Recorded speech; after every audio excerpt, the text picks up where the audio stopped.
competition. Some of the competitors are calling it Beauty and the Beast on the front row. Red Farmer, aging veteran, 702 victories to his credit. He will start alongside Patty, and with him is Dick Berggren. Dick?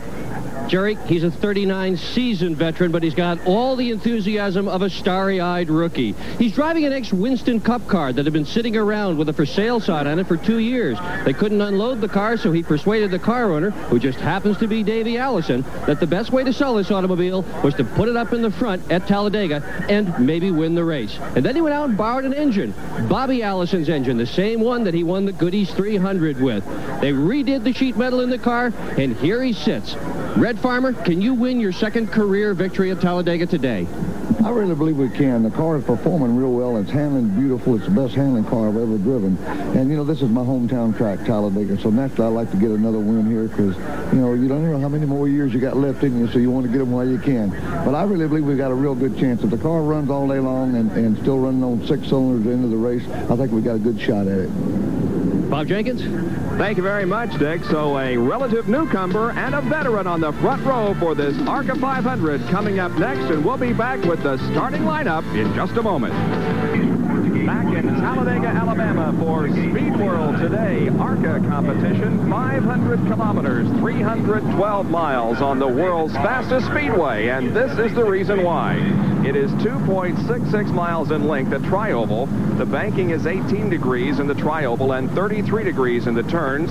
The track is 60 feet wide, as we indicated, 312 miles, and the top speed should reach over 200 miles an hour, although that may be a little bit of exaggeration because of the restrictor plate, but remember, they can pick up some speed when they're in the draft. Now, here's the starting lineup for today's race. On the front row will be Patty Moise, who qualified at 192.827, and alongside Red Farmer in car number 28, who qualified at 192.143. In the second row, car number 1, Lee Raymond from Dayton, Ohio. Alongside will be Jerry Churchill in car number 11.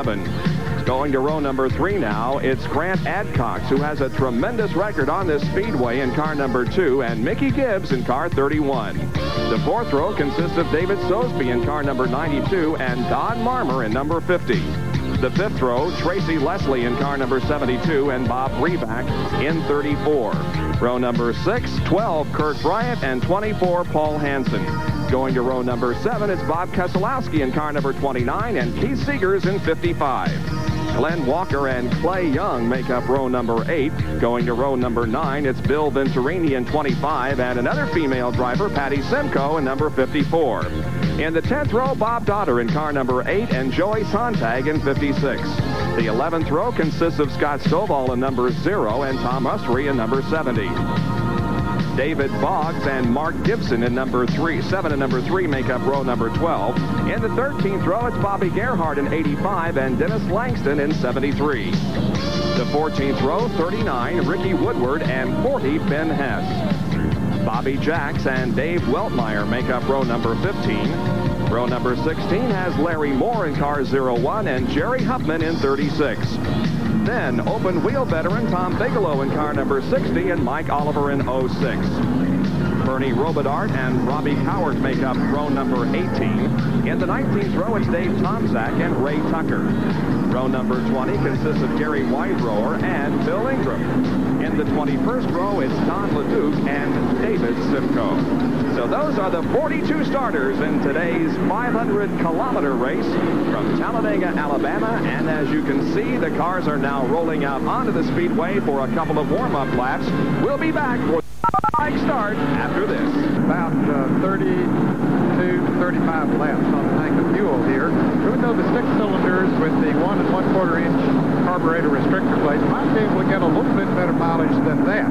We have 6 of the 6 cylinders, V6s in the field. The first 5 in the lineup are all V6s, and then down the line in 16th position is Clay Young with the V6. So it'll be interesting to see how the V6s stack up against the V8 here today.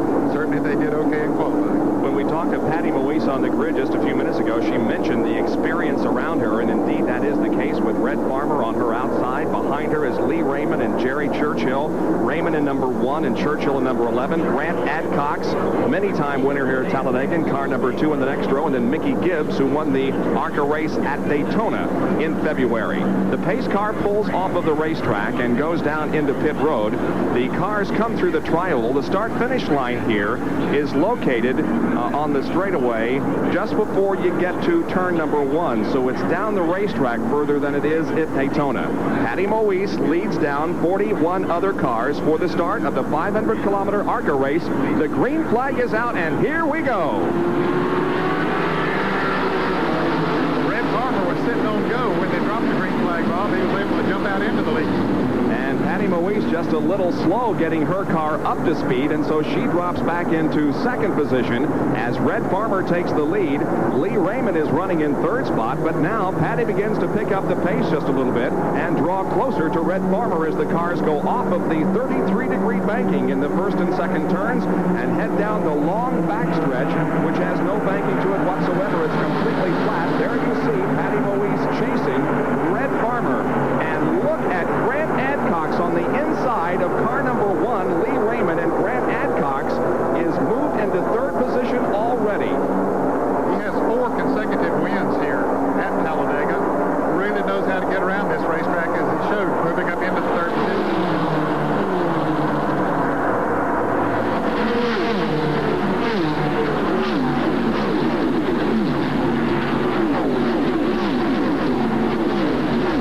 Have pretty much separated themselves from the rest of the field. There they are, moving through the second corner once again. The lead being held by Red Farmer. Behind him is Patty Moise, then Grant ADCOX and Lee Raymond. And ADCOX looked to the outside of Patty Moise. They're out of turn number 2. Now he looks to the inside. Will he make a move going into turn number 3? No, Patty Moise cuts him off, and we have a spin on the backstretch as a couple of cars get into trouble. Get a positive identification on that car. Looks like it's the 06 car driven by Mike Oliver from Guntersville, Alabama. And also involved is the number 89 machine. That's driven by Gary Weinbrower from Brook Park, Ohio. So a couple of cars have spun off of the racetrack down into the infield on the backstretch, and that's going to bring out the first caution flag of the afternoon and reduce the speeds. Quite a bit of damage done to the left side of Weinbrower's car, Bob. You can see the left wheel is laying out, and here's Mickey Gibbs coming into the pits. As we indicated, Mickey Gibbs was the winner of the ARCA race at Daytona earlier this year. He's a young driver and also trying his hand at Winston Cup competition this year. They've got the hood up on that car already in just the second lap, so there is trouble in the Mickey Gibbs machine. He has qualified for tomorrow's Winston 500 and was hoping to repeat his deal at Daytona, where he did take the checkered flag in the ARCA race. Now it looks like that Weinbrower has gotten the car going again despite the damage on the left side of it, so he'll be trying to drive back to pit road. The number 70 car driven by Tom Usry has already made it to the pit area, but as you can see, there's also damage to that car on the right side. The crew goes to work changing the rubber. Hopefully they'll be able to get him back out there. We're under caution at the ARCA 500 at Talladega. We are still under caution, but next time around should be getting the green flag. This caution period was brought out by a spin involving a couple of cars, Mike Oliver included. Let's go down to Jerry Punch in the pit area. Talk about ups and downs. After winning the ARCA 200 at Daytona, this young driver from Glencoe, Alabama, is the first out here at Talladega. Mickey Gibbs, what happened? Well, we're not really sure. It was something let go in the engine. I think by all the signs I got inside the car here, it probably broke a valve or broke a piston or something, because it lost a complete cylinder on the start of the race. And you going down the backstretch with lost power, the car just wasn't picking up like it should. And rather than try to ride it out and blow the engine all up and put oil all over the racetrack, we decided just to park it for the day. Some of the crew fussing with him all weekend said he had a V8 and he wanted a V6. Now he's got one here at Talladega. Tough break for Mickey Gibbs. Well, Jerry, down pit road, Tom Bigelow is having a problem as well. Many drivers complain that they don't have enough brakes. Bigelow's problem is he's got too much. Even when he's not got his foot on the pedal, the brakes are about 1/3 on. He's been on pit road for 2 laps while they try to fix it. So far, no progress. And several other cars are also on pit road. The number 89 car of Gary Weinbrower, who was involved in that incident on the backstretch, has been in and out of the pits. So we've seen some attrition already, and we have only run 5 laps of this event, but the green flag is about to come back once again and will resume racing. The lead held by Red Farmer, Patty Moise running in second position, Grant ADCOX is third, then Lee Raymond runs in fourth position, fifth place position right now being held by Jerry Churchill. Here's the green flag, and racing resumes at Talladega. Patty got off to a little better start that time than she did on the start of the race. She was ready for Red Farmer. She's tucked in right behind Red Farmer as the machines once again move through turn number 2. Grant Adcox also right there as Lee Raymond now has dropped back just a little bit. Remember, as Ned told you in the open of the show, drafting is going to be very important in this event. Patty Louise doesn't have as much experience as those other drivers, but she's been talking to someone, Bob, because she's doing a good job already running between 2 cars and looking very smooth. You know, it's interesting that Red Farmer's car is owned by Davey Allison. However, Patty Moise went to Davey Allison for advice on how to drive this racetrack, and by golly, she beat out the car that he owns. Through the tri-oval once again, completing another lap. Continue to run in the same order. Now, Lee Raymond there in car number 1 is not in the draft. He's trying to catch up and get back in it, but at the moment is having a little bit of a problem. Well, he seems to have picked up a little bit on the last lap. He dropped back pretty far on the restart, but it looks like as he comes off of turn 2 and heads down the backstretch that he is moving in on him. We have seen these 4 cars separating themselves from the rest of the field, and now he has caught up to the draft, so he joins the 4-car draft as it moves through the north banking. It's a little surprising, Bob, that he did pick up as quickly as he did as far back as he was, because today, with the spoilers on the cars and the body designs and the way the air flows across them, it's very difficult to pick up a draft unless you're just 2 or 3 car lengths back. And now, Grant Adcox trying to make a move. And Adcox does move into 2nd position as Lee Raymond pulls alongside Patty Moise and moves to 3rd. So Moise goes from 2nd to 4th here in just a few feet through the tri-oval. It's now Red Farmer, Grant Adcox, Lee Raymond, and Patty Moise. Smart move by Patty, not fighting them going into the turn, just letting them have the racing room they needed to go on the inside, and then she can follow them. I think that was a good move on her part. And Grant Adcox using some hand signals there to Lee Raymond as those 2 hook up and leave Red Farmer in their dust. Now the lead is held by Grant Adcox as they lap a slower car. Lee Raymond is in 2nd, and Red Farmer is in 3rd. So positions are changing here as Adcox now has the lead. And there are a lot of battles going on the racetrack. Bill Venturini is leading this pack of cars through the 4th corner and onto the tri-oval. But look at how much competition there is. They're running 4 abreast through the tri-oval. Well, you can do that kind of racing here at Talladega, but when you do, you got to be awfully careful because that wind can move you around a lot when you get that heavy traffic. The 25 car of Bill Venturini leading this group of cars. Now into turn number 1. Bill Venturini, the defending ARCA champion, 1987. Now they go 4 wide down the backstretch. Now trying to make a move on the number 25 car is the 00 machine driven by Robbie Coward from Savannah, Georgia, and he picks up the position. And for a youngster that doesn't have, in fact, I believe this is his first race at Talladega, Bob, and he's the nephew of Delma Coward, who has driven many times in NASCAR competition as well as in ARCA competition. Well, young Robbie Coward is a veteran of go-karting, also has driven some street stocks and some late models. Right now is leading Bill Venturini as they go into turn number 1 once again. And we have had a lead change up front as Lee Raymond has taken away the top spot from Grant Adcox. Adcox moving up the banking, though, and falling right in behind Lee Raymond. That's Farmer in 3rd, and here comes Patty Moise in 4th. Some people said that it was awfully tough to pass with the restrictor plate. You couldn't get the power that you needed once you pulled out, but we've seen several passes already here today. Now, whether it works more effectively, Bob, for the V6 engines, all 4 of those drivers are using V6s than the V8s. I don't know, but we certainly have seen some passes. Well, this racetrack, of course, is known for its competitiveness. One time in a Winston Cup race, they had 75 lead changes in 188 laps. That's a lead change a little less than every 3 laps. And it looks like the ARCA cars are in for just about that many in this event here this afternoon, as the lead has changed many times just in the first 11 laps. Well, leads the frame and no stranger to the front position. He is normally a factor in every race he runs in this ARCA series. Here comes Grant Adcox, though. He's not happy running 2nd.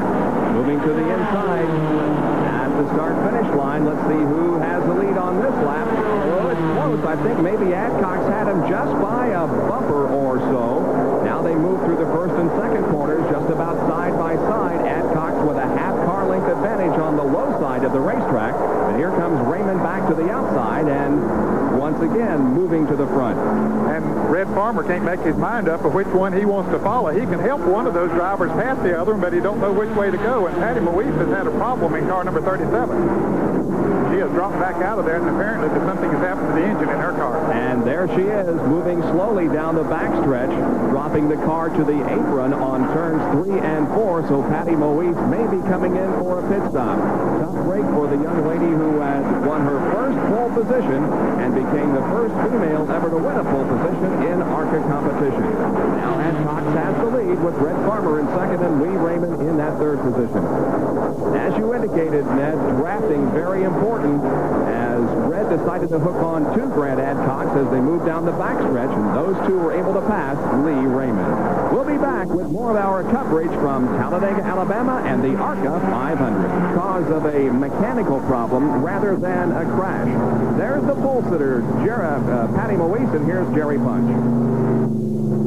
Patty Moise's car still sitting here in the pit. She's talking to her crew, and apparently they're going to try to pull the car back behind the pit wall, and Patty's sitting in the car. The crew beginning to push, the engine missing significantly. Apparently she had dropped the cylinder or had a problem with the car. And they roll the car back towards the garage area, and Patty apparently going to call it a day. That's a tough break as the crew pushes the car behind the pit wall, and Patty Moise is out of contention. And it could be that she dropped some oil on the racetrack, Bob, because I think the engine did let go on her car. And there is the reason for the caution period that we are now under. The number 9 car driven by Bernie Robidart, apparently also having some mechanical problems out on the racetrack. And they are checking the racetrack right now for possible oil or other liquids. So another caution period comes out, the second of the day, and we'll take another break from Talladega. Here is a quick fact.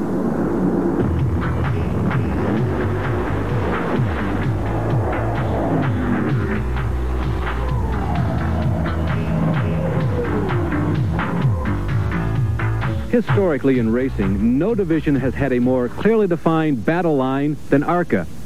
That barrier, the old Mason-Dixon line that separated the North and the South during the Civil War. You never know who will win one of these ARCA races. Joe Ruttman won when he was representing the state of Michigan. Kyle Petty is a good old boy from North Carolina. And that spirit has never been embodied better than what it has been the past couple seasons by these two cars, which have dominated superspeedway racing for ARCA in the South. This machine driven by a racer by the name of ADCOX, and this one, a racer by the name of Raymond. Oh yeah, one other thing. First names, Grant and Lee. And there have been several cars come in for pit stops during the caution period as we zoom in on Red Farmer, who is leading Grant ADCOX and Lee Raymond, as Grant runs second and Lee runs in third position. Bill Venturini came in for a pit stop during this caution period. The crew went to work in the engine compartment. Now, the girls change the tires on this car, but when there's a mechanical problem, the guys go to work. More from the pit area. Let's go to Jerry Punch. Well, they work awfully well together, but reigning series champion Bill Venturini had a problem. They were beneath the hood, and Kathy Venturini, the crew chief and Bill's wife, what happened? We had a plug wire fall off, and we brought the car in, and Norman changed the plug wire, and he's back out there, and we hope to be running good. He says the car sounds fine again. He noticed the mist when he was out there running, and that's why he started dropping back. And so as the first yellow that came out, we were able to do a pit stop. Well, she said Norman. That was Norman Negree she was talking about, the fellow who actually runs the pits here with Bill and Kathy Venturini.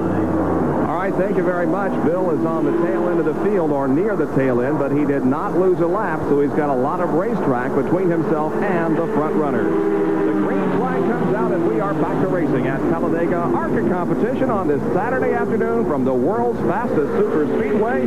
Tomorrow, the Winston Cup cars here for the Winston 500. Red Farmer leads Grant ADCOX. Lee Raymond, Jerry Churchill, the top four. Patty Moise, the pole sitter, who ran in the top 4 or 5 for the first 10 or so laps of this race, has fallen out of competition with a broken valve spring. So Patty Moise had big hopes going in after her first pole position in ARCA, but her race is over. While she was there, Bob, there were 4 cars that were able to pull away from the field, and now there are 3. Not too far back is Jerry Churchill, the definitely shown superiority over the rest of the field. Running in 5th position is the number 92 car, driven by David Sosby. So that's your top 5. There are the front 3 as they run together. And as you were speaking, Sosby went around Jerry Churchill and moved into the 4th position back behind these 3 cars. It'd be interesting to see if Sosby, with a V8 engine in his car, will be able to run down these 3 that have V60s. Grant Adcox looks to the inside of the middle of the backstretch and goes inside, trying to take the lead away from Red Farmer, and he gets the job done. Grant Adcox moves back into the lead. Here comes Lee Raymond. We'll see if he can move into 2nd spot as he also drops to the low side of the racetrack, but no, for the moment, will hang on to 3rd, and we have another caution flag out. The number 9 car, driven by Bernie Robidart, and we believe this car to be the reason for the most recent caution, and now here is another caution apparently caused by Robidart. As there may be some liquid coming from that car, there certainly is smoke trailing from the rear end of it. So we have seen very few laps in which we've been able to run any length of time without a caution period. At least those that aren't able to keep up with those front 3 are able to close back in, Bob, and stay reasonably close. There's Harold Kinder, who is the NASCAR official starter, of course, working in that capacity here this afternoon for ARCA. 20 laps have been completed. This is a 117-lap race, so we've got 97 more to go, and we have seen many lead changes just in the first few laps of this race. As a matter of fact, we have had 7 lead changes among 7 different drivers. So, or rather, among 4 different drivers. Back in a moment.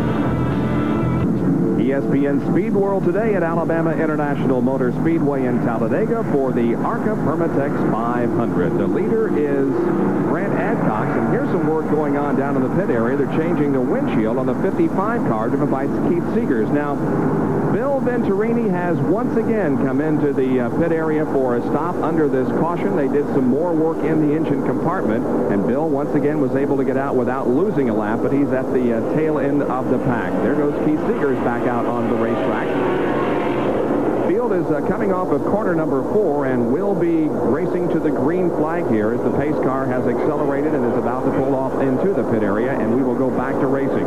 Of the 23 laps that we have run, only 12 of them have been under a green flag situation. Bob, it's not that unusual to see a windshield crack here at Talladega. There's a lot of pressure on the windshield.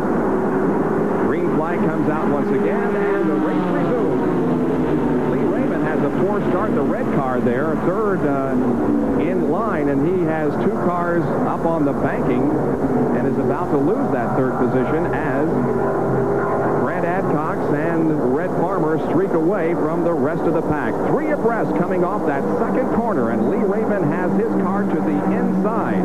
I believe that's Tracy Leslie, who is about to move into 3rd position in the number 72 car. No, Raymond takes it back. And now David Sosby picks up Raymond, and he backed off a little bit going into the turn, but they were beginning to pull away from that pack. If one car will get right up on the back bumper, the other one, he can help him to move away. But as long as they run side by side like they are doing for the 3rd, 4th, 5th, and 6th position, that allows the front 2 to get away. So it is Lee Raymond to the inside, Tracy Leslie to the outside, the black car number 92 on the inside. That's David Sosby. To his outside is a maroon car driven by KIRK Bright, and then Bob Breback in the blue and yellow machine. The interval between 1st and 2nd, as you can see, they are beginning to separate themselves again from the rest of the pack. Speaking, of course, of Red Farmer and Grant Adcox.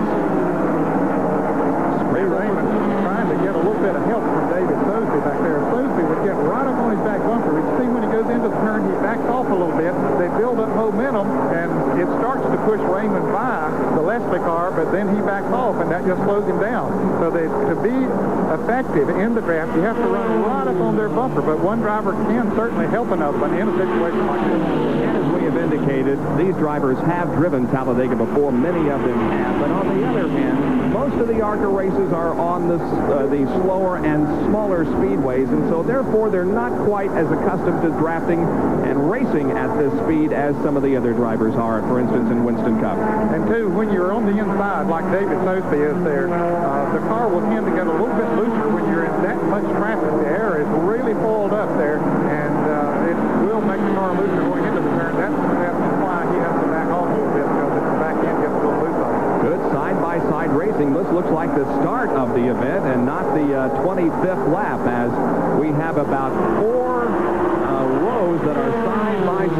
that Dale Earnhardt look-alike car, the black and silver number 5 machine, that's driven by Clay Young from Smyrna, Georgia in the Young Racing Chevrolet. He, of course, has some wins in IMSA competition, trying his hand in the ARCA Super Permatex racing here at Talladega this afternoon. And he's one of the drivers that has the V6 engine, Bob, that seems to be performing very well. Now Raymond has been able to break away and get in single file.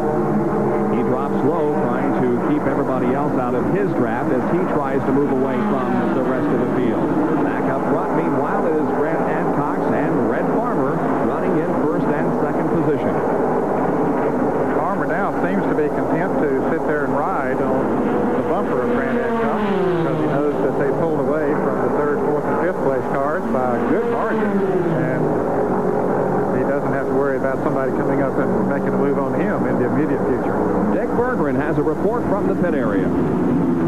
Well, Bob, most of the competitors here today say that it'll take a V6 engine to win this race. Specifically, even though the V6 engine has less cubic inches, it is less restricted than the V8s in the field. There are only 6 V6s in the field when this race started. One of them is already gone, Patty Moise. The first place car, the second place car, both V6s. In addition to getting 25% more air through the intake manifold, the V6s are also allowed to run with 200 pounds less weight. Now, at Daytona, the first race in this series, everybody also said it was going to take a V6 to win, but the V6s all fell apart, mostly not due to engine problems, but they did fall apart, and the V8 won the race. What's going to happen today?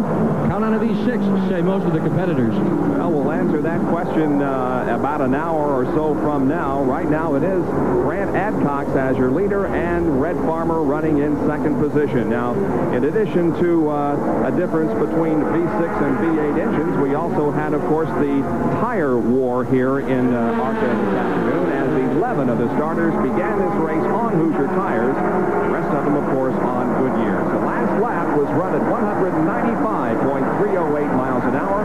That's the pace that Grant Adcox is setting. And, Ned, that is about 2.5 miles an hour faster than Patty Moise qualified at. It is, and that shows what drafting can do. And Red Farmer is doing a beautiful job of drafting. Of course, he has a lot of experience at it, drafting right on the back bumper of Grant Adcox, and it has picked them up faster than they actually qualified. Watching this battle for 4th position now, that's David Sosby, followed by Tracy Leslie, Clay Young. Those 3 cars running together on the racetrack. Young takes his car a little bit high on the racetrack, higher than Leslie or Sosby. Once Lee Raymond broke away from that pack, he pulled away, or once he broke away from the side-by-side position they were running in, he was able to pull away from them. He is still running in the 3rd position, but the 1st and 2nd place cars are over 8 seconds down ahead of the 3rd place car. And of course, running at over 195 miles an hour, that'll help you put some distance between you and your competitors. David Sosby, number 92, hails from a familiar town, Dawsonville, Georgia. The caution flag comes out once again over Talladega. And we understand that there's debris on the racetrack somewhere, Bob. So this will be our 4th caution of the afternoon, and we have not had any serious crashes at all, but we have had the race interrupted many times because of cautions. And there is debris in turn number 2, so the track crews will have to go out and get it before we can go back to high-speed racing. Now, they've completed about 30 laps, Bob, and we've mentioned at the top of the show they go somewhere 32 to 35, or maybe even a little bit more than that. It'll be interesting to see if they come in this time. I was surprised, honestly, that they didn't stop a moment ago when they had completed 20 laps, but I'll bet we'll see them come in this time. Well, we heard some transmission between Red Farmer and his crew. Our spotters picking up conversation between Red and his crew, indicating that there have been so many cautions here in the first 30 laps, and they feel like that pace may continue. So they're just going to wait for a while before they bring him in. But this could be the time that he does choose to come in. We'll watch the situation here. The cars are now coming out of corner number 4, and if they are going to make a pit stop, they'll be diving low and doing so. It looks like, yes, almost all of the top runners are coming in for a pit stop. It looked like Grant Adcox was trying to fake out Red Farmer there just for a moment, but he knew that he was coming in. He's just trying to fake him out. So the activity now begins to pick up on pit road as Grant Adcox and Lee Raymond and Red Farmer are in. Here's Jerry Punch. Red Farmer coming in for what would be close to their first scheduled stop. They're going to stop about lap 30. 34, 33-34. Adcox changing right side tires. First Farmer on the bottom of the screen. Red Farmer in car number 28. No tire changes on Farmer's car. Davey Allison said we don't need to change them. It doesn't. This track not very hard on tires. Farmer's car down and away, getting a topped-off fuel tank. He's making his way down pit road. Adcox crew completing his pit action. Well, in fact, Adcox taking on all 4 tires. A little surprising that he would change 4 and Red Farmer not change any, but I figured that's what he needed to do. So he didn't get out nearly as quickly as did Red Farmer. Nevertheless, of course, he'll be right there when the green flag comes out. Let's go to the other end of the pits and Dick Berggren. Well, Grant Adcox did change tires, as has Jerry Churchill and just about everybody else up here. If you don't change tires, what it basically means is you're probably not going to run as fast, but you are going to gain track position. So the fellows who changed 4 are going to be further in the back of the pack, but they should be faster. 31 laps have been completed under our 4th caution of the afternoon, and now we're going to take another break and be right back with more ARCA 500-kilometer action from Alabama International Motor Speedway. Bob Jenkins along with Ned Jarrett working the pit area today. Our Dick Berggren and Jerry Punch, and there's the 72 car of Tracy Leslie, who was running in 4th position when he came in for a stop, and they're having difficulty getting that car started. The crew pushes the car down pit road, but it just won't fire, and Tracy Leslie is very frustrated. Let's go to Jerry. Well, Tracy Leslie came down the pit road and overshot his pit, and he jammed the brakes down to try to get the car stopped, and he flooded the car. Apparently, got the car stalled, and now he has finally got the car refired. He just smacked it back in gear, smoke balls from beneath the car, and he's back on his way. So Tracy Leslie takes himself from contention on that little incident there, as we still have Red Farmer and Grant Adcox running up front. Tracy Leslie from Mount Clemens, Michigan, was the 1982 and 85 Mount Clemens racetrack champion. Currently 3rd in ARCA Permatech Series points. That was a very costly pit stop there for him, because he lost a lot of time, and I'm sure he went at least 1 lap down. The leaders once again working the slower traffic, and they are shown the cross flags, indicating we have reached the halfway point. We just passed the number 6 yellow and white car driven by Dave Tomczak from Franklin, Wisconsin. Now, Lee Raymond, look at this, in car number 1 has caught up with this group that we have been following for several laps, and look at him just motor around on the real far inside of the racetrack. He is really motoring around this racetrack. It's because he was 3/4 of a lap behind this crew when he came back out after making that unscheduled pit stop, and he has run them down, passed them, and now just driving away from them. He's still got a lot of distance between himself and the leaders, but he is indeed one of the faster cars on the racetrack. And when and if we do get another yellow, as we indicated, he'll be able to close up and may be a contender. Now, there are the leaders once again as they move through some of the slower traffic going into turn number 1. Actually, Bob, the leaders are gaining on Lee Raymond a little bit as a result of the drafting that they have been doing. The leaders are about 4 or 5 seconds behind that big pack of cars that we saw Lee Raymond just go through. So Raymond then, if the green stays out, has to think about losing a lap. But nevertheless, he has done a fine job of recovering from that late pit stop that he made on the caution. Certainly has, and pit stops will be coming up here before too long. They've run about 30 laps since they made a pit stop. Uh-oh. Raymond blows something because there's some smoke pouring from the rear end of the race car. Just as we complimented him on moving up through the pack and through the traffic, something has gone wrong with the car, and he drops it to the apron. Well, that's too bad, because he really had made a gallant run back to the front after having that kind of problem. And, of course, he was running with the leaders before he had his unscheduled pit stop. Well, he was the 1982 ARCA Rookie of the Year and the 85 and 86 ARCA Series champion. But Lee Raymond will not score another victory this afternoon here at Talladega. And we go back to this pack that Lee Raymond was running in. You can see there he's to the inside of the racetrack. That's right, he is in front of them, and that's when the problem occurred. And and when you see that smoke coming, it's usually, that's it for today. Evidently something did go wrong with his engine. Maybe overran it, Bob, in trying to make that run back to the front. But I doubt if he was really abusing the engine that much, because they put gearing in these cars so that they won't turn too many RPMs, and they're going to run them as hard as they'll go anytime they're on the racetrack anyway. I guess it's pretty much flat out around this course, isn't it? Yes, you can drive it flat out. Just, in fact, most drivers say that they push the floorboard out under their feet trying to get the thing to go faster, as Lee Raymond continues to coast around to the track. He got it quickly down on the inside of the racetrack, out of the way of the other cars, and he is going to be able to coast on the pit road. So Raymond slowly moves into pit road while the leaders continue at speed, and they've got some heavy traffic in front of them now. That's that pack of cars that we've been seeing battling, have so much battling going on here, and they are putting a lap on KIRK Bryant, car number 12, down on the inside, and the others about to pass the 01 car driven by Larry Moore. Cars have been given the courtesy flag, and they move to the inside of the racetrack, while the faster cars, the Farmer and ADCOX, go outside. And they do it with relative ease. Now, let's see who's going to come out in front here. Farmer started to go on the outside, but there was not room. ADCOX had made the move to the inside, and it worked for him. Yeah, Red got hung up behind Bob Keselowski in that 29 car, and was unable to maneuver himself around in time, and Grant ADCOX had the line on the low side of the racetrack, and so we have Grant ADCOX back in the lead. These fellows just keep switching back and forth. Unquestionably, the superior cars on the racetrack. Nobody really has been able to run with these guys. No, they haven't. Of course, as we mentioned earlier, both of them have V6 engines in these cars, running a 1 1/4 inch carburetor restrictor plate, and they certainly are running fast. We have clocked them at over 195 miles an hour, so they are moving. And we have 64 laps completed out of 117.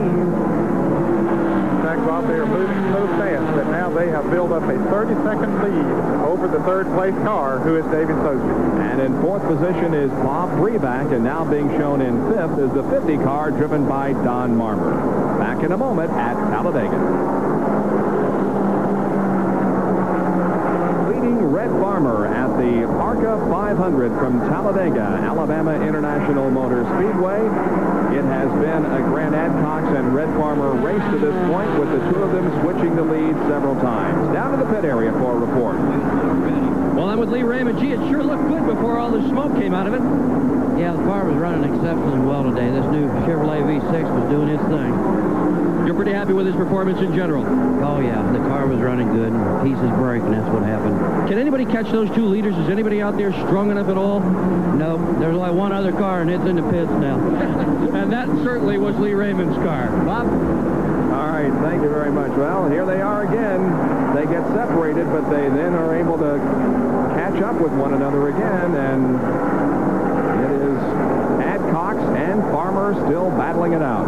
At the pace they're setting here, they have lapped the 9th place car now, which is being driven by Larry Moore, and the next car that they would come up on to put a lap on would be Mark Gibson, who is currently running in the 8th position. Here's the way they are running after, at this point. Of course, Grant ADCOX is leading. Davey Allison, that car number 28, Red Farmer driving the Davey Allison car. David Sosby is running in the 3rd position. In the 4th position is car number 73, Dennis Langston. And in 5th position is car number 54, that's being driven by Patty Simcoe. It's got on the leaderboard. Car number 50, Don Marmer, is running in the 6th position. Clay Young is 7th. And as we mentioned, the car number 3, Mark Gibson, is running in 8th place. Car running in 5th, I believe, is Bob Breback. Okay, that's 34. 34, 84. Beg your pardon. Although Patty Simcoe is still in the race, I believe.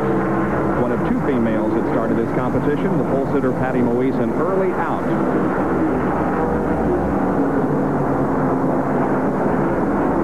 So ADCOX and Red Farmer continue to circle the 2.6 miles of Talladega. It'll be interesting to see. They will have a pit stop coming up before too long. Now, Grant Adcox did put on 4 new tires when he made his pit stop during the last caution. Farmer didn't take on tires, so I think it's safe to say that Adcox can go without having to change tires, just putting in fuel. Now, I don't know about Farmer, if he would need tires or not. It'd be interesting to see. Well, one would think he would, but we'll see in just a few more laps as pit stops will be coming up before too long. Now, our race summary at this point showing the leader, Grant Adcox, led 20 of the 66 laps. The average speed, 141.12 miles an hour, which isn't bad considering that we have had 4 caution periods for a total of 15 laps. We have had 6 leaders and 13 different lead changes, and at lap 66, there were 8 cars on the lead lap. And the lap leaders have been Red Farmer, who has led for 33, then Grant Adcox, Lee Raymond, David Simcoe, and David Boggs. Cars out of the race. Mickey Gibbs, pole sitter Patty Moise, Bill Venturini dropped out with some motor problems, as did Tom Bigelow and Lee Raymond, whom we just heard from a few minutes ago. So that brings you up to date on what's going on just past the halfway point. And the first of the leaders has just come into the pits. David Sosby, who was running in the 3rd position, has made a pit stop. He's coming back out of the pits now. He, of course, is running a V8. So that may mean that we'll be seeing wholesale pit stops here before too long, as Sosby gathers speed, moves up on the banking, and goes back into competition. Back to the leaders. They cross the stripe and complete lap number 70. So we've got 47 more laps of action to go, and it is an all-out war, a shootout between Grant Adcox and Red Farmer as they split the difference there. One goes low and one goes high. And Adcox, it seems, got the advantage on that particular move. Back with more of the Permatex 500 after these messages.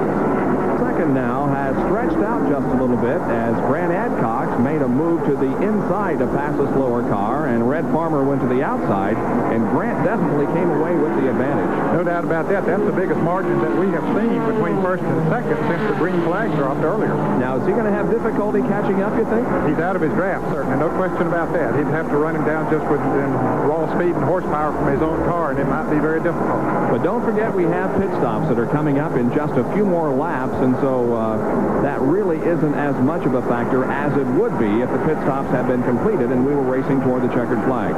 Very true. Now, Farmer will, as he moves up on this car, he picked up the draft going down the backstretch. Every opportunity he has to pick a draft up, even on a car that's running 10 miles an hour slower, can help him. And now they're coming up on a couple of cars. That'll work to Red Farmer's advantage.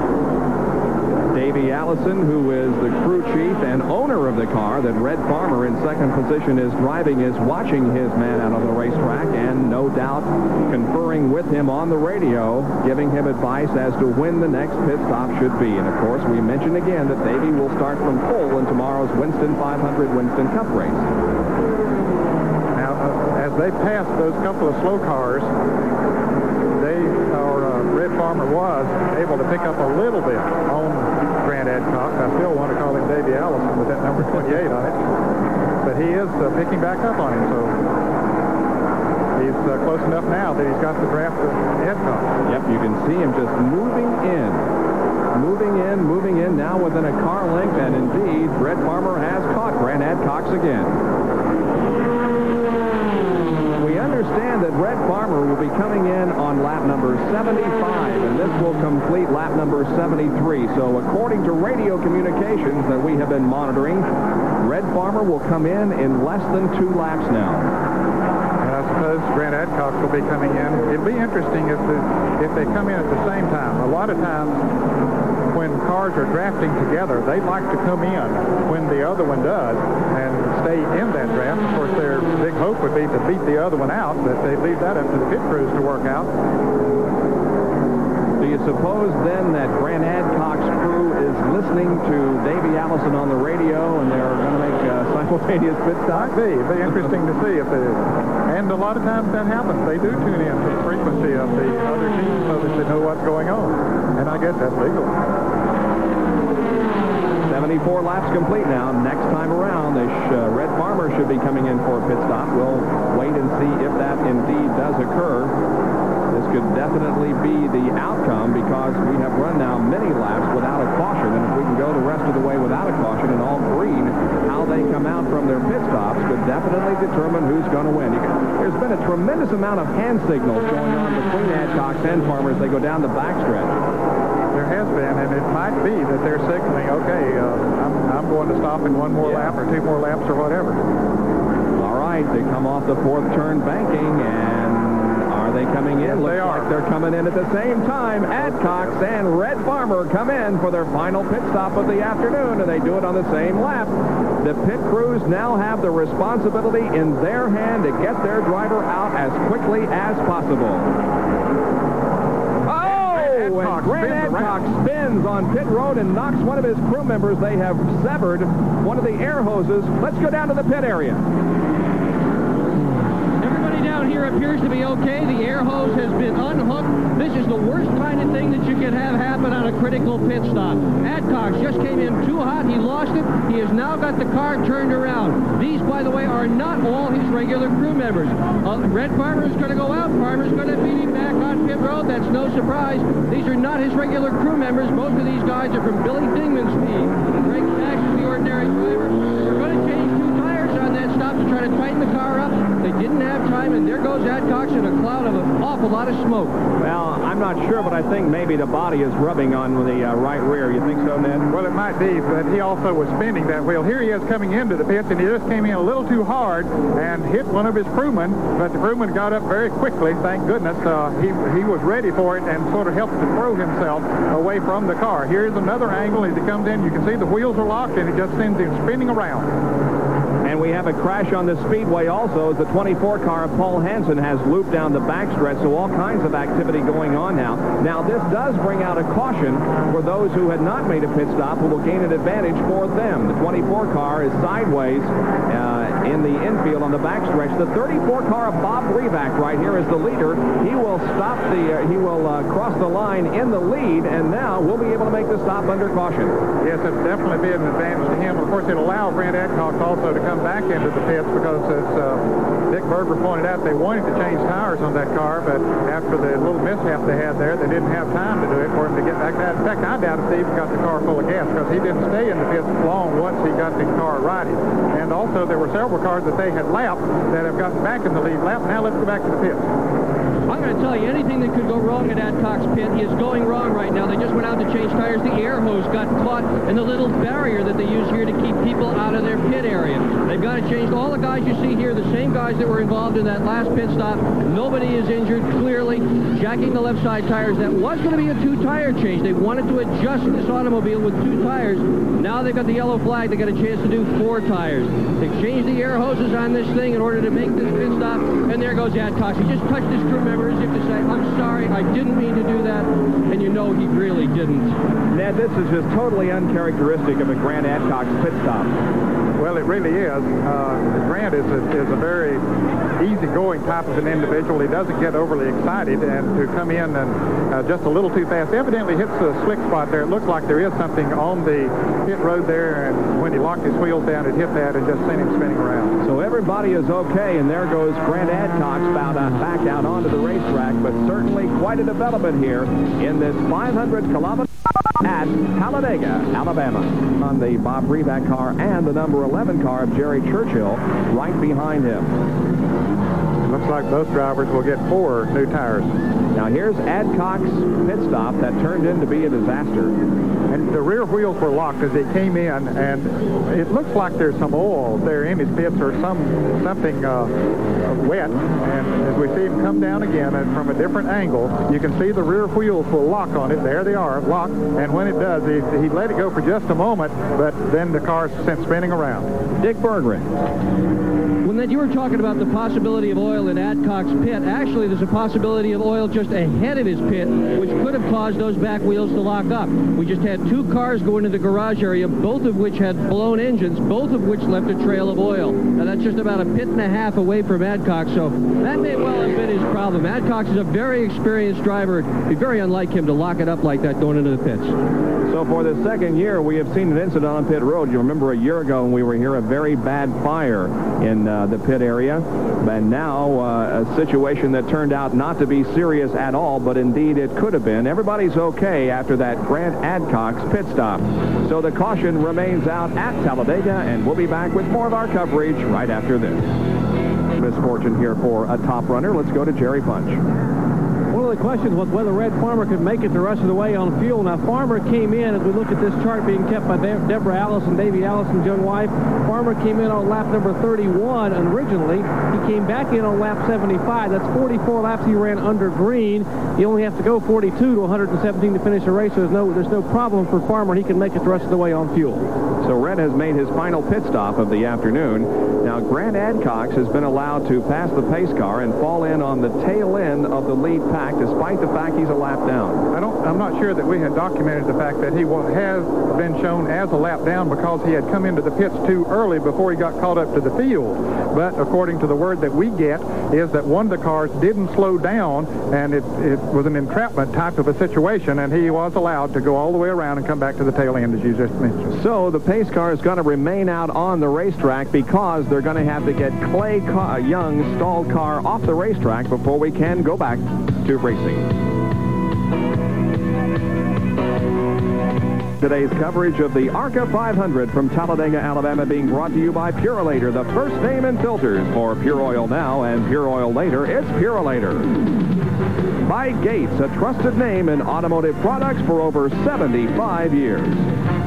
By New Concept Car Stick. When you don't need to clean the whole thing, stick it. And by Quaker State Motor Oil. The big Q stands for quality, always has, and always will. Well, the cars are on the backstretch, and they are about to go to the green flag once again. 83 laps have been completed. They'll get the green on lap number 84. Let's sort of explain, if we can again, the situation regarding Grant Adcox and whether or not he's a lap down. Okay, he had made the green flag pit stop, of which we saw that he had the problem in there, and then the caution came out not too long after that, and he was running pretty far behind the driver, Bryant, who had picked up the lead at that particular time. So Adcox was trying to come into the pits, but apparently Bryant was still running at a pretty good clip, had not slowed down the way that he was supposed to, and so he got trapped in the pits, and the ARCA officials decided that Adcox did what he was supposed to do, and so they let him go all the way around and come back into the lead lap. Okay, so Grant Adcox is on the lead lap, and he is 8th in line in 8th position right now. The lead being held by Red Farmer as the green flag comes out once again, and we are back to racing. There was a car scraping against the outside wall, it appeared to me, as they were coming through the tri-oval, the number 97 car, but everything is okay. That's Glenn Walker in car number 97. So the green flag out, and here we go back to racing. It'll be interesting to see if Grant Adcox made any damage to that car during that pit stop incident. If not, he may be still in the thick of things here. I think he will be. He has a lot of traffic to come through, as you can see, but move down to the inside. He's out of the picture there now, but he'll be coming through that traffic pretty quickly. Jerry Churchill moving to the inside. Tracy Leslie is right there in car number 72, but Leslie has lost a lap, remember, when his car stalled in the pit area. Here's the racing going on now as Grant Adcox is sort of caught back there in some of the traffic and is trying desperately to pass. He's going to the inside now, the very low line through the tri-oval. But he couldn't make a pass there. He really has a lot of traffic to go through. Red Farmer, meanwhile, is out front. He's not moving away too much from the other leaders, though, but he certainly has clear running ahead of him. Grant Adcox is in the orange and white car number 2 there on the low side of the racetrack in the middle of this pack. Currently running in second place is Ben Hess of Mooresville, North Carolina, the car number 40, and running in the third position is Jerry Churchill, the car number 11. There's Grant now moving to the inside of the number 40 car, driven by Ben Hess, who has fallen back since the green flag came out, and now in second position is Jerry Churchill. Clay Young's car is back in the race, the car number 5, that we saw stalled, and the reason for the delay in getting the green flag back out, but he is back in the race. We thought that he lost the lap lap when the car was stalled down here at the exit of pit road, but the ARCA officials say no, he did not lose a lap. He was able to get restarted and is in the thick of this battle also, as he's shown in 9th position and the last car on the lead lap. ADCOX now working on the 72 car again of Tracy Leslie. And ADCOX passes another car on his march toward the front. The leader, meanwhile, is Red Farmer. There he is, and behind him is Jerry Churchill in car number 11. So those are your top two. The number 92 car of David Sosby is in third. Make that the number 2 car of ADCOX is now in third position, and fourth is David Sosby. Running fifth on the field is Bob Reback. Jerry Churchill seems to have a breath of fresh air, Bob, because since the first of the race, we haven't seen him run that well. He was in a 4-car draft at the beginning of the race when Patty Moise was still in there, along with Red Farmer and Grant ADCOX, but now he's right back up there, able to stay with Red Farmer. And here comes ADCOX closing in on the lead duo, and he has caught the leaders once again. So Grant ADCOX, despite the fact that he spun in the pit area, knocked over one of his crew members and severed his air hose. By golly, they had no major damage suffered to the car, and here he is in the battle once again for the lead. We're timing this lap by Red Farmer to see exactly how fast they're going. Remember, they qualified at 192 miles an hour, but we have seen race speeds faster than that because of the draft. Now, here comes Farmer and is about to cross the stripe. There it is, 49.6 seconds, and according to our charts, that's about 193 miles an hour. It's a little faster than they qualified, but they're not running as close in the draft as they did, as ADCOX and Farmer were when they were running over 195. Farmer, Churchill, and ADCOX, nose to tail down the backstretch.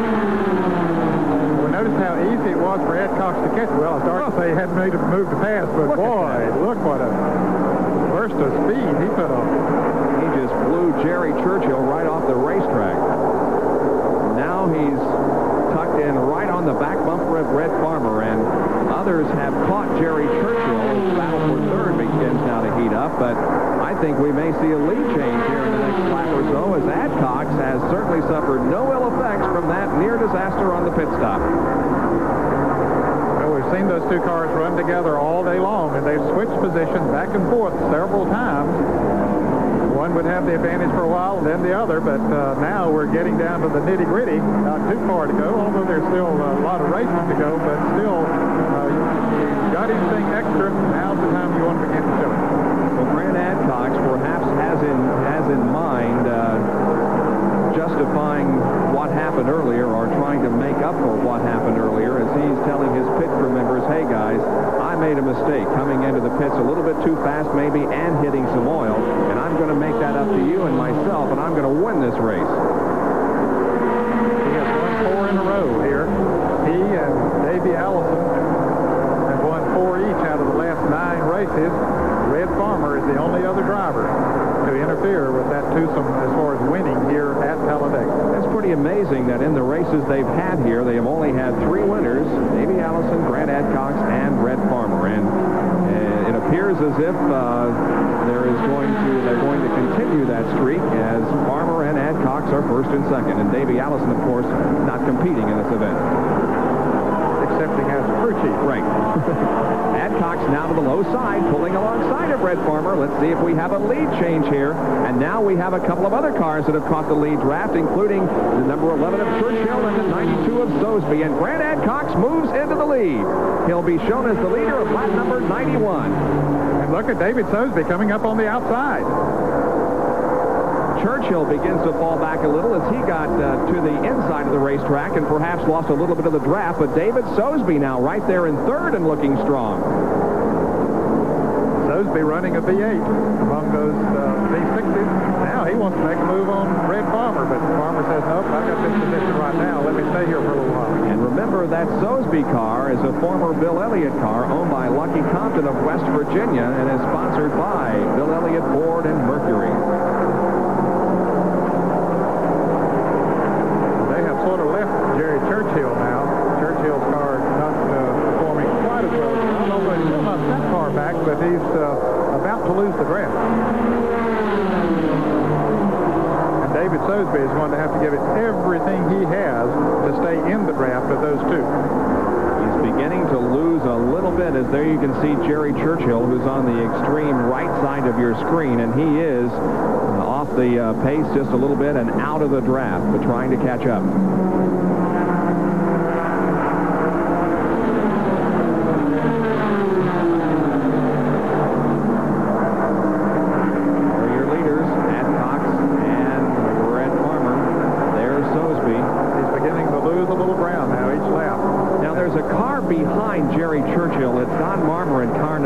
Could he help Churchill move up?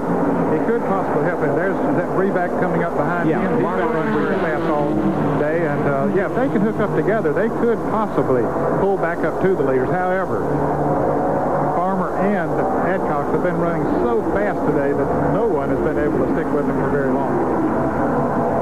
They come off the banking once again, and it is still Grant ADCOX leading. The blue car there is the 72 machine of Tracy Leslie, not Bob Breback. And Leslie is still trying to get back on the lead lap for having stalled in the pit area. Of course, that car has been running very good today. It's possible that if the three of them really hook up tight together, that they might be able to do something with them, but it's doubtful. We have 24 laps to go in this race. See how fast that these two are running. We're going to get a stopwatch on them and check their lap time. Remember, they were running at right around 192 miles an hour, or the low 93s last time we checked them. This will be just a tremendous story if Grant ADCOX can come back and win this race.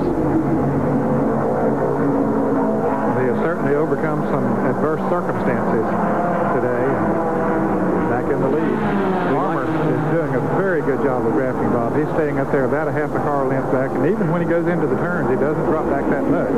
So that is allowing them to run some very fast speeds. Now they're coming up on some other traffic. That'll even pick the speed up a little more. All right, we'll stop the clock when they cross the line.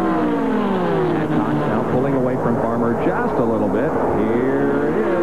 It's 48.8 seconds, and that is faster than I believe it was last time. Yes, it is. That's 196 miles an hour. So they picked up considerably. So the last lap was 193, so they picked up considerably. The drafting is indeed picking up the speeds. Now, let me ask you this, Ned. The Winston Cup drivers complain that when the laps get fewer and you are deciding where to be on the last lap, they don't have any power in their cars to pull out of the draft and slingshot around. Do these guys?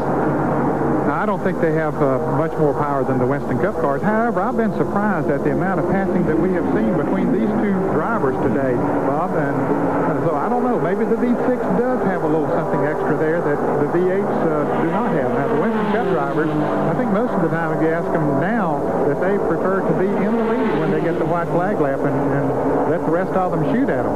Where in years past, when the drafting, when you could do the slingshot, they would want to be in second place. But I think most of them today would say that they want to be in the lead on that last lap. Dick Bergeron has a comment on pit road. Well, as we watch Red Farmer up in the front of this pack, yesterday was kind of a downer day for him. Today is a very good day. Yesterday, he was worried that somebody might buy that car out from under him. That automobile, indeed, is seriously for sale. And if somebody had come up yesterday with enough money, they would have had it. Or, in fact, they can have it after the race. But he said this morning things are looking up for him because nobody had bought the car. He was going to get to run it today. And plus that, he's running hot at the Talladega short track. When this thing is all done and over, he's going to go across the street and run on one of America's smallest tracks, a little quarter-mile dirt track. In fact, his dirt track car is parked right behind the garage area here. That guy is a racer. It's going to be a full day of racing for Red here on the high banks and then joining the short track this evening. And let's run down for you now as far as we can go, really, and tell you where perhaps your favorite driver is running. The lead, of course, is Grant ADCOX, and Red Farmer is second. David Sosby is third. Fourth is Jerry Churchill. Fifth is Bob Breback. In sixth position is Joey Sontag. Seventh position is Clay Young. Those cars are on the lead lap. Then the number 50 machine of Don Marmer, 72 of Tracy Leslie. In 10th position is Mark Gibson. Running in 11th is the number 51 of Dave Simcoe. In 12th is car number 26, driven by, make that 25. Now this is 25 or 26. Anyway, in 13th position is the number 0 car, driven by Scott Stovall. And in 14th is the 73 car, and that is driven by Dennis Langston. So there you have it. We'll be back with more from Talladega, Alabama, where Grant Adcox continues to lead Red Farmer in the ARCA 500-kilometer race here at Talladega. 117 laps will complete this event, and we have now completed 99. We've got 18 more circuits to go. And now Farmer is right on the rear bumper and looked like he might be thinking about trying to take over the lead from Grant, but nope, he stays behind Adcox.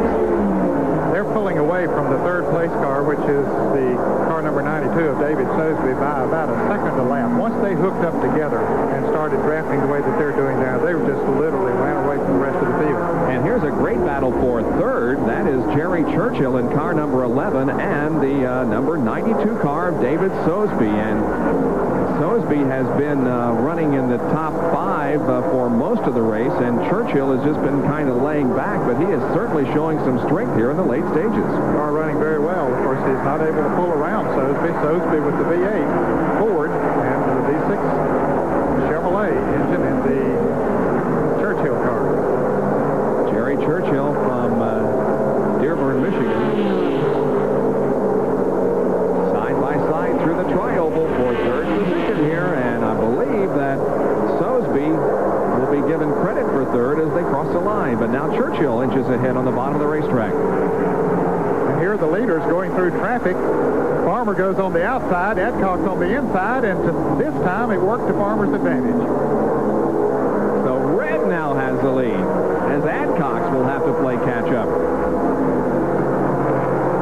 They'll continue to come up on traffic, Bob, as we near the end of the race. There are 17 laps to go, and they're just mowing down the field, but not too much difference in those cars. They're both very equal in speed, it looks like. They have been all afternoon, just about dominating this race. Nobody really has been able to run with them since Patty Simcoe fell out of the event, and several others went by the wayside. It's been pretty much a Farmer and Adcox race. We were running down the serial scoring a few minutes ago. We were uncertain of a number on a car that I believe was in 12th position. That's the 29 car driven by Bob Keselowski. Let's go down to the pits once again.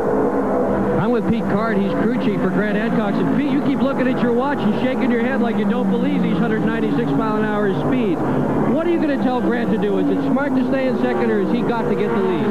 I'd rather have him out front with the carburetor restrictor plate. You have no power coming off the corners. Are you guys running harder than you anticipated? Is there any concern about the car? No, the car is ready, but we're running about 5 miles an hour faster than we qualified. That's Pete Card. These guys are walking all over the pit area. I think Pete's going to about wear out a pair of shoes before this race is over. Well, as he indicated, I think maybe Grant has a little bit of rewarding to do to his pit crew in winning this race after that pit stop. His dad is a Chevrolet dealer in Chattanooga, Tennessee. One of the nicest people that you would ever want to meet. They come off the fourth corner once again. This will complete lap number 103, and we'll have 14 more laps to go. Tomorrow, Winston Cup racing at 2 o'clock Eastern Time. Davey Allison, Darrell Waltrip, Bill Parsons with a great qualifying effort earlier this week. He'll start from third position. Now, it seems like we have a pack running together at just about all times on the racetrack, and here is the current pack. Number 5, driven by Clay Young, the number 56 car of Joey Sonntag, are running for position. Young coming back after stalling on pit road. He's in that black car number 5 in the inside of the track. He's being shown in 5th position now, Bob. That's quite a comeback. The number 3 car of Mark Gibson, which is leading this group, is not on the same lap as Clay Young.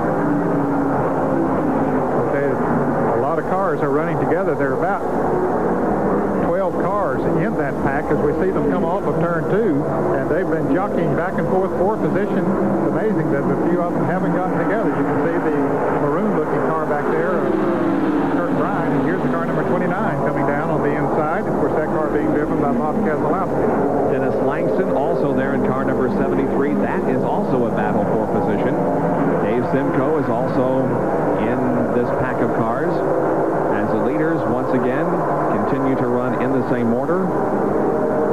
Farmer and ADCOX. Davey Allison, crew chief on the Farmer car. Let's go to Jerry. Davey, Grant ADCOX is running about 4 or 5 miles an hour quicker than he qualified. You think possibly Red can handle him these final few laps? Well, Red says he feels real good out there, says the car's driving real good, and we're just going to let him handle it. You know, he's got more experience than I got at this game. He's been around so long, but we feel pretty good about it right now. We just hope he can be in front on the last lap. Is that where you would rather be with this restrictor plate? You would rather be in front than be concerned about the slingshot here at Talladega?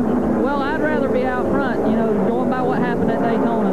The car that was leading on the last lap in every race that was run at Daytona won the race. So I think that's what we'd have to do. Oh, we have a crash off of turn number 4. 2 cars are spinning. One of them is Bobby Jacks in car number 71. He spins across pit road and is in the tri-oval grassy area, but he keeps the car headed in the right direction and just stands on the gas and will drive out of the grass and back onto the racetrack. Meanwhile, the other car looked like it had to hit the inside retaining wall as Jackson gets his car off the grass and back onto the pavement. The other car did come in contact with the inside wall coming off of turn number 4, and we have yet to identify that car, but here's how it happened. Look at how close these cars are running to each other, but the accident actually occurs behind this trio. And it looks like the white car bumped, and that's the car number 66 of Ray Tucker, and the windshield flies out of the car, and I believe the windshield also flew out of the Bobby Jacks car as it's laying now on the inside of the track. And there you can see the contact that Tucker has with the inside wall. Meanwhile, Jacks just gathered it back in and got it headed in the right direction. There's one of the windshields that did fly out of one of the cars. Well, that happens many times when the car gets sideways or gets backwards. The pressure will just simply push it right out. Despite the fact this is our 6th caution of the afternoon, really this is the first, well, I guess it's the 2nd time because of what I would consider a rather serious accident. Every other caution period has been because of a mechanical problem on a race car or debris on the racetrack. It's been a very safe race here at Talladega, and now we see the number 71 car of Bobby Jacks, who was involved in the crash, headed for pit road. We'll be back with right after this. Have found a race fan who's saluting the drivers out there on the racetrack. Now he's holding an egg and about to peel off the shell, and he broke it on his head. Took his cap off and cracked the egg.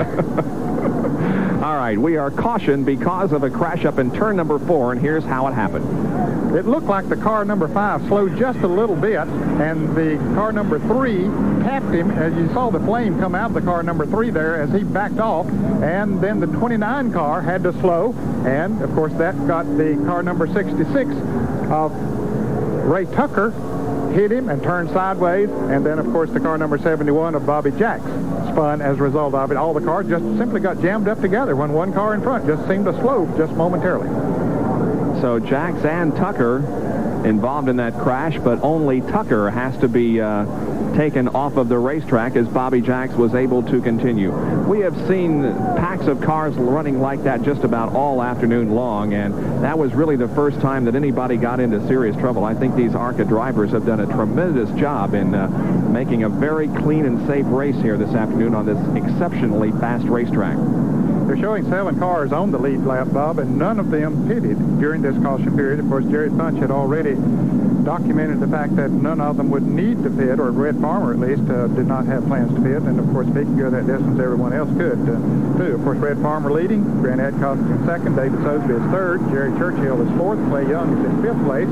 In the 6th position is car number 56, that's Joey SONNTAG, and car number 34 running in the 7th position, and that is Bob Breback. So we only got 9 more laps to go. We're on lap 108 when they come by. It'll be lap 109. And the yellow flag is still out at this moment. I don't know whether they're going to be given the one more signal this time by or not. But nevertheless, the yellow does remain out.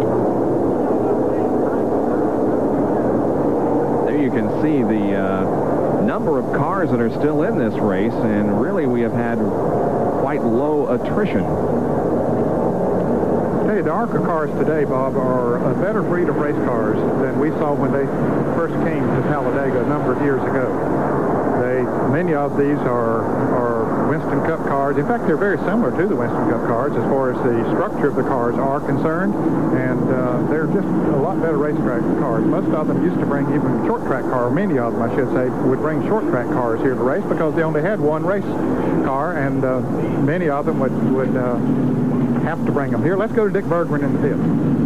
Well, we're watching Bobby Jacks make another pit stop. He was involved in that accident. They changed the windshield. He's going to have a tough time seeing out of the windshield they just put on. They didn't get all the bad glass out. And when they put the new one on, it cracked. And it cracked in a whole bunch of places. Well, they're trying to tape it on so it'll hold on. And they say, nope, they're not going to let him out. They're not going to let him out with a windshield like that. It is cracked in a bunch of places. There's also some broken glass on the left side. And the officials are not going to let Jacks go. They're going to hold him here until he fixes it. That's going to be a problem because there is not another windshield in this pit right now. Well, there you see one of their crew members pointing to the broken area there on the left side, the driver's side of the car, and some consulting going on between pit crew members and the officials working this race. But you can see that windshield is very definitely broken. Well, that's a tough break for him, but it also is a safety hazard because that windshield could pop out of there very easily.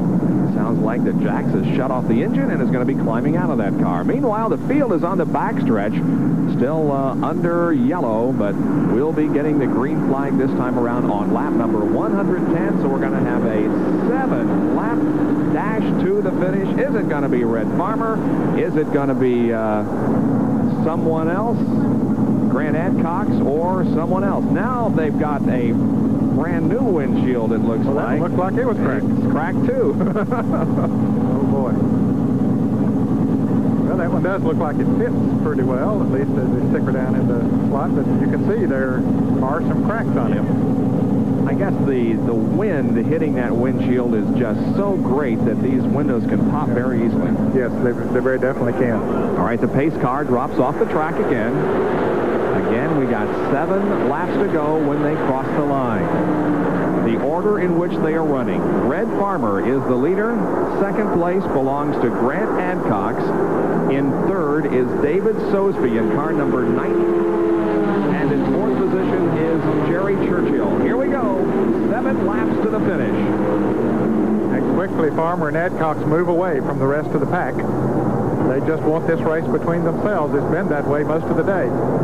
Now, you would think that sometime in the next 3 or 4 laps, Grant Adcox is going to try everything he can to get into the lead, because as we have heard comments from the pit area and the expert analysis and opinion from Ned Jarrett, you want to be in the lead on the last lap. You can't take a chance on slingshotting from the draft in turn number 3. So you got to be in the lead, or at least that's where you should be. Bobby Jacks, by the way, has put in a new windshield despite the fact that it was cracked slightly, and he has gone back out onto the racetrack. 111 laps complete, 6 more to go, and Farmer leads the way. You can tell those V6 engines have a distinct sound as they come across the start-finish line. Adcox not making a move yet. He just, maybe he's doing all he can, but seems to be content for the moment to sit there. Well, now maybe he's going to make a move. Maybe he's trying a little bit of faking there, Bob. He looked like he wanted to go to the outside, but... those guys signaling to each other. Like, no, you don't. And Adcox says, yes, I am. Well, we're still leading. One thing about it, they're not signaling about coming into the pits now. No. It's an all-out war to the finish. They're coming up on the car, Bobby Jacks, who came out of the pits after replacing that windshield. 5 more laps to go. That completes lap number 112.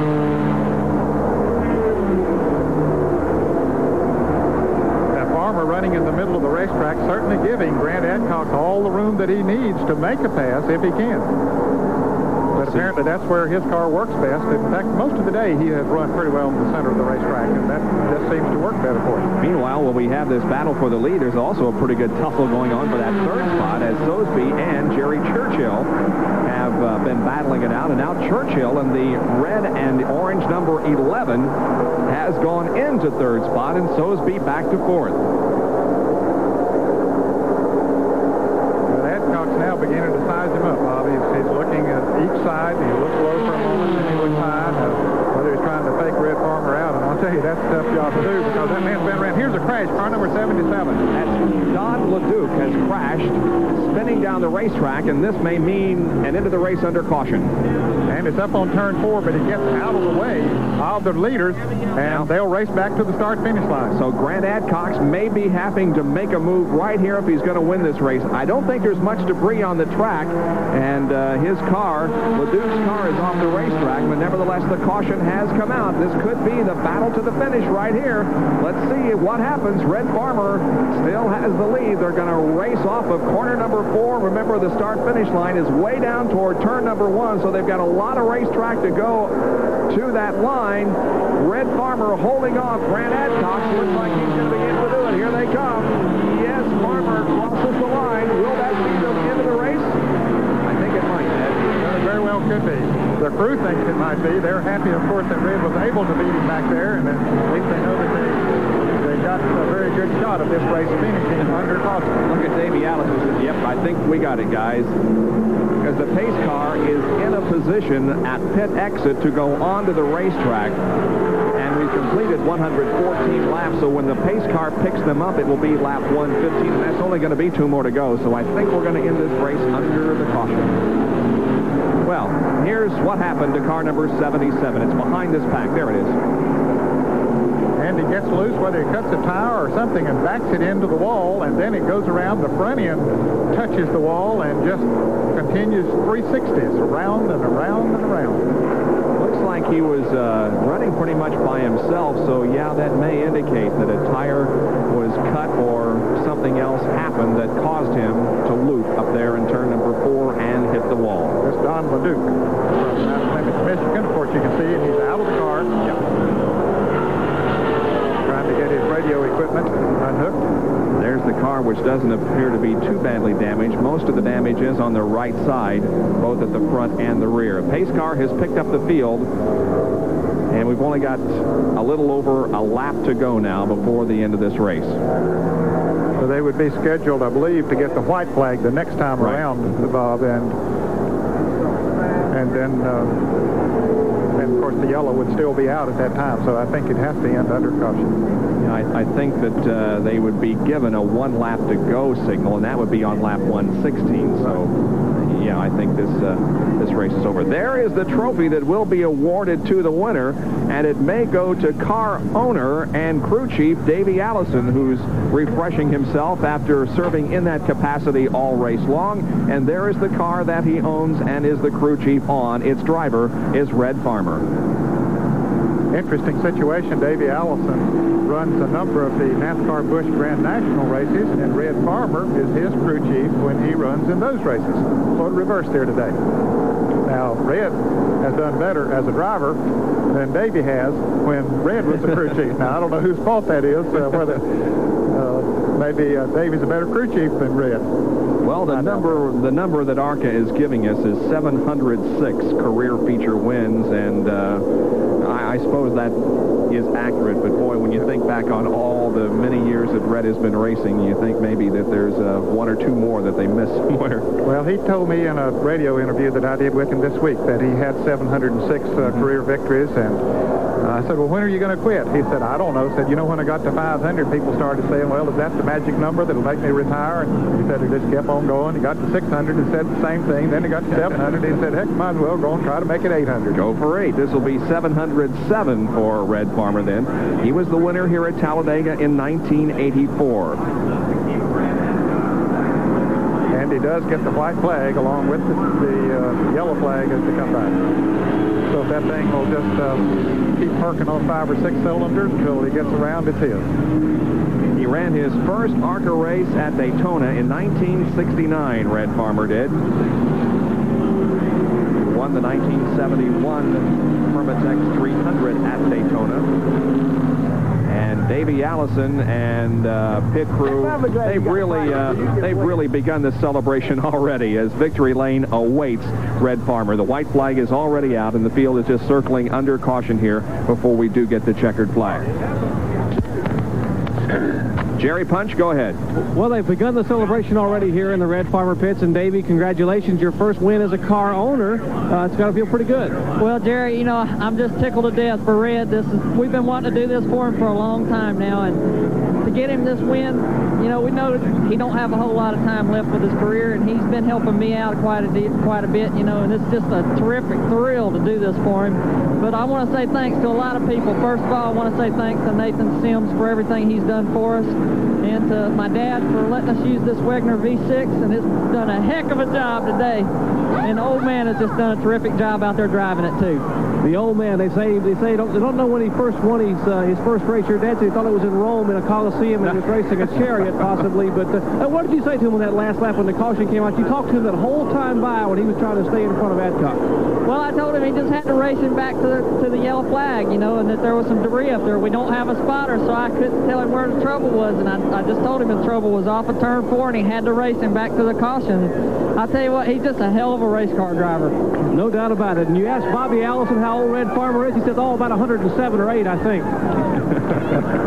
Well, age means absolutely nothing when you've got as much ability and talent as Red Farmer has had throughout his lifetime, and he's showing no signs of stopping as he has defeated some of the middle-aged drivers and some of the younger drivers here on this awesome speedway this afternoon in ARCA competition. Pace car pulls high onto the racetrack, allowing Red to take the checkered and caution flag at the same time, and Red Farmer has won the ARCA 500 at Talladega. And there is the official celebration of the pit crew as the other pit crew members congratulate their owner and chief, Davey Allison. So we'll be back to talk with Red Farmer right